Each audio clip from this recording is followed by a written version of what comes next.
Hey guys, Josh from soccerreviewsforyou.com, bringing you my review plus on-feet video of the Adidas Ace 15 Plus Primeknit in the latest black, white, and metallic silver colorway.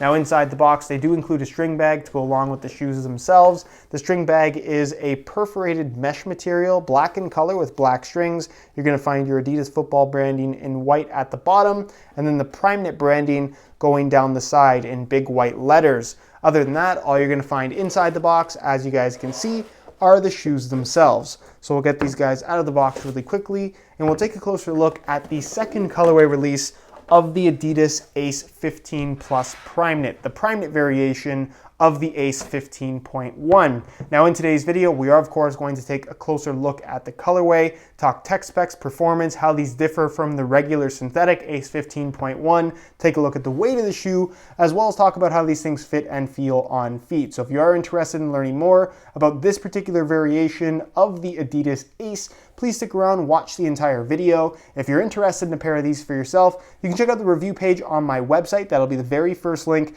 down below in the description of this video. On that page, you'll find Buy It Now links with exclusive SR4U coupon codes where you'll be able to pick these guys up below their normal $250 retail price. So if you're interested in a pair, first link down below. And also, these things have dropped $25 from the original colorway. The first orange ones retailed for $275. These guys retail for $250, which is something you don't often see, especially from a big brand like Adidas, is a price modification on just the second colorway. So if you're interested, these are technically $25 less at full retail when compared to the first release. So with that being said, let's get right into the review. To start things off, let's take a closer look at the colorway. Now, as you guys can see, Adidas has kept things very, very simple. If you like low profile, if you like simple colorways, there isn't much not to like about this particular colorway variation. You're gonna find that the front half or front 2/3 of the shoe, I guess is the best way to describe it, is pretty much solid black in color.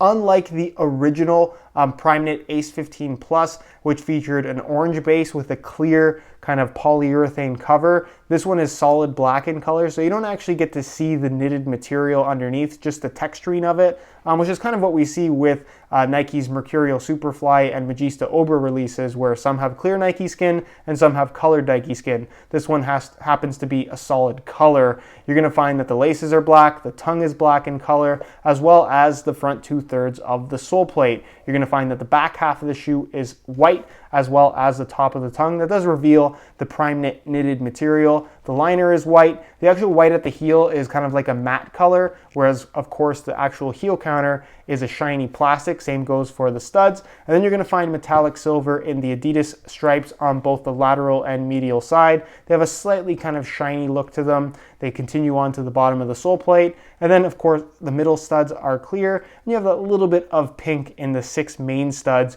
that I'm not crazy about. I don't love the look of pink on shoes in general, especially if it's a men's colorway, but it's at the bottom of the shoe. It's not really hurting anybody down there, so I don't have too much to complain about. So overall, I really like this colorway. I was a fan of the first one. I think this one looks that much better just because it's very clean, it's very simple, and in all honesty, there isn't a lot to not like about this particular colorway, unless you just like flashy things. So let me know your thoughts on it down below in the comment section. Do you like how these look? Why or why not? And with that being said, let's move on to the tech specs so we can learn a little bit more about the overall performance. As far as performance is concerned, I really like the Ace 15 Plus. The entire Ace lineup is very good in general, whether it's the 15.1 synthetic, the 15.1 kangaroo leather upper variation, or the 15 Plus Primeknit model. They all have very unique, distinctive characteristics that, depending on what you like, there's kind of something for everyone. With the Primeknit model, out of the 3 models that I named, the 3 top-end Ace models, I think this one's my favorite,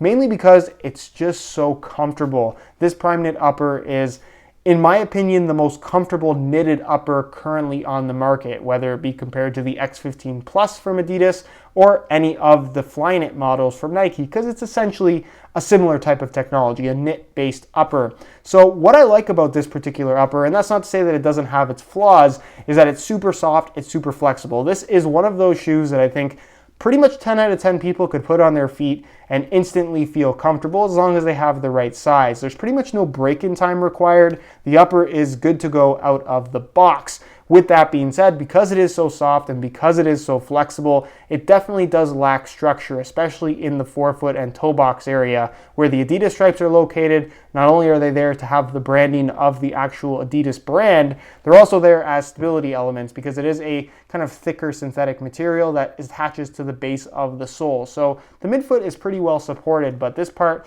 in the forefoot and toe box area, it does have a little bit of kind of rollover to it, even when you tie the laces really, really tight. So that's something that you will notice when you make a quick cut or change of direction in this particular shoe. Is it a super negative kind of deal breaker element of this particular model?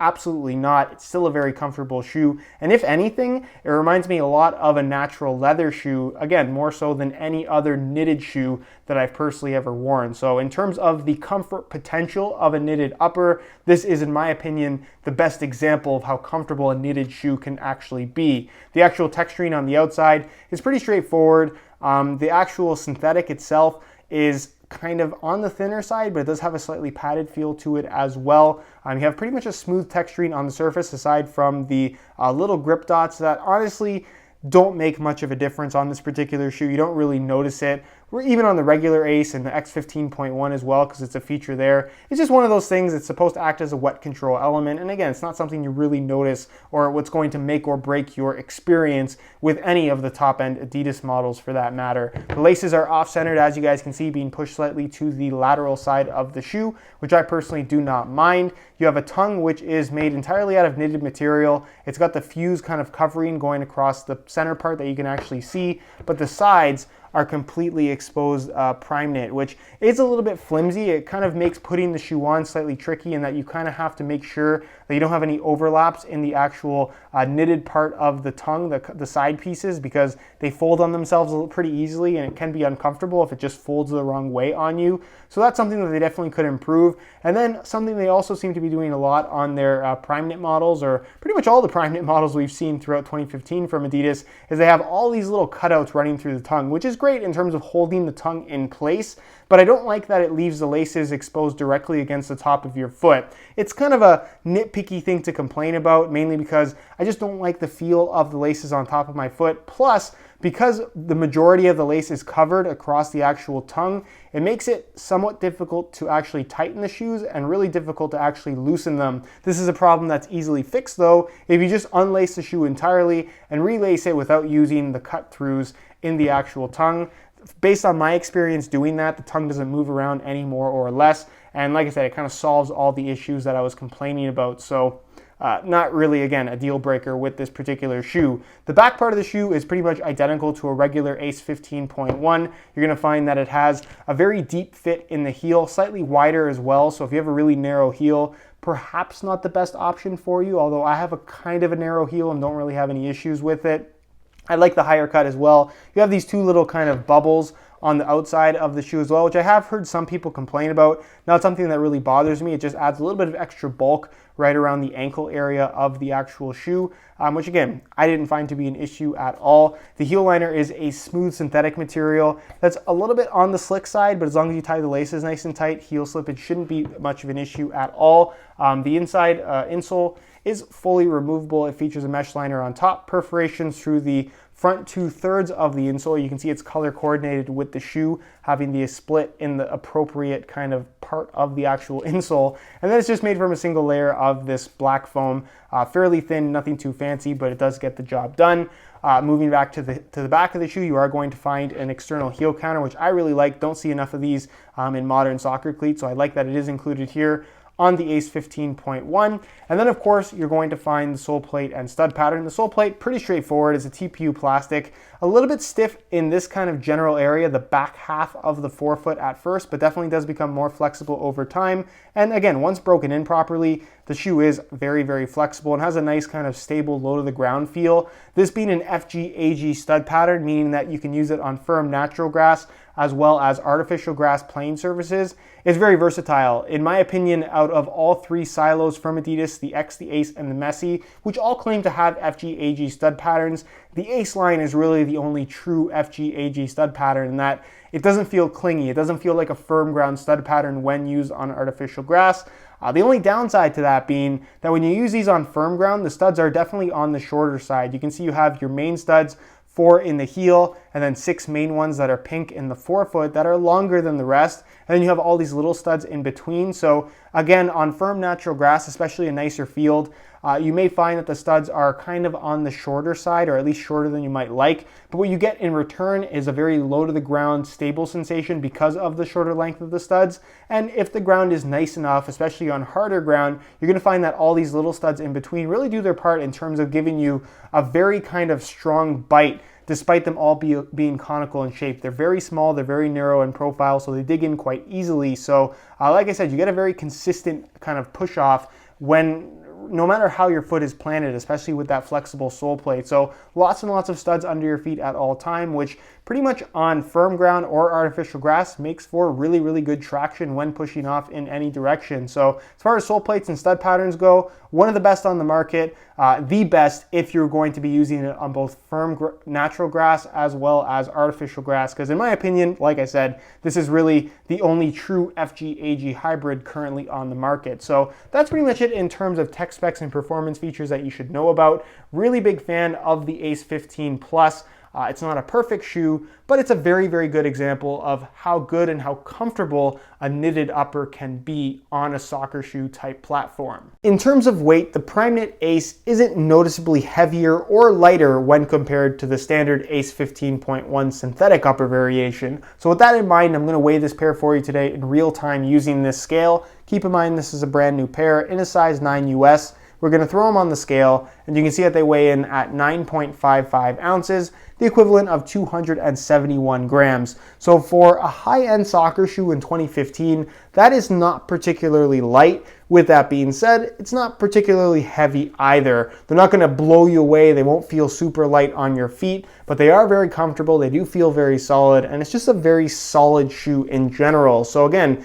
if this has all the features that you're looking for and you don't necessarily mind the little bit of extra weight that this might have when compared to, let's say, an X15.1, for example, then you shouldn't have any issues with the weight of the Ace 15 Plus. All right, so here is a look at the Ace 15 Plus Primeknits on feet. On my left foot, I have the stock black laces that come with the shoes. And on my right foot, I have a pair of white and black grid pattern SR4U replacement laces. If you're interested in a pair of replacement laces for yourself, the website to go to is www.sr4ulaces.com. You find a direct link to that website down below in the description of this video. You'll also notice that on my right foot, I relaced them a little bit differently where I didn't use the cutouts in the tongue. So like I was talking about earlier, if you don't necessarily like the laces sitting directly against the top of your foot, right on top of your sock, you can just relace them. Don't use those lace cutouts in the actual tongue and kind of avoid that issue altogether. Based on my experience, the tongue did not slide around even though I wasn't using those lace cutouts. So just keep that in mind if it's something that bothers you about this particular shoe or really any of the Primeknit models from Adidas, because they all have the multiple cutouts through the center. As far as the overall fit and feel of this shoe is concerned, it's very, very comfortable from right out of the box. Like I mentioned earlier, there's pretty much no break-in time required. The knitted upper is super soft, super flexible. It has a slightly padded sensation against your foot, and really, it almost has the general sensation of a leather shoe. So if you want that super soft, super natural, super flexible feel, that's kind of what these things have on offer. It is, in my opinion, the most comfortable variation that you can get of the top-end Ace models from Adidas. As far as the overall fit is concerned, it definitely has some decent width to it. These are going to fit pretty much anybody. And as far as stretching is concerned, they'll give ever so slightly, but honestly not all that much. Again, there's a little bit of rollover. There is some stability issue at the front of the shoe. As you guys can see, I can move it around pretty easily, and you can see some of that flex in the upper just because it's not overly well reinforced. But again, it's not really that style of shoe. It's kind of what you would get from a leather model. So as long as you don't necessarily mind having that little bit of movement in the upper, you shouldn't have too many issues with the overall feel and responsiveness of the Ace 15 Plus. Again, width-wise, they're going to be suitable for just about anybody. And as far as the overall sizing is concerned, I'm wearing my usual size 9 US, just like I would in the regular Ace 15.1 or the Ace 15.1K, and the fit and the length is absolutely perfect. So just like the regular Ace models, if you are looking to order the Ace 15 Plus, I would strongly recommend going true to size. in order to achieve the best possible fit. All right, guys, that is it for my review of the Adidas Ace 15 Plus in the latest black, white, and metallic silver colorway. If you guys are interested in more info on this shoe, be sure to check out the review page on my website. That'll be the very first link down below in the description of this video. On that page, you'll find high quality images of this exact pair that'll give you a better idea as to how they actually look in person, as well as buy it now links with exclusive SR4U coupon codes, where you'll be able to pick these guys up below their normal $250 retail price. So again, if you're interested in a pair, first link down below, go ahead and check it out. If you have any questions at all regarding this particular shoe, leave them down below in the comments and I definitely will get an answer out to you. If you enjoyed today's video, found it helpful and informative, be sure to support it with a like. Subscribe if you haven't already for daily videos on all the latest and greatest soccer gear. You can find all my social media information linked in the description as well. And other than that, guys, hope you enjoyed today's video. And as always, thanks for watching.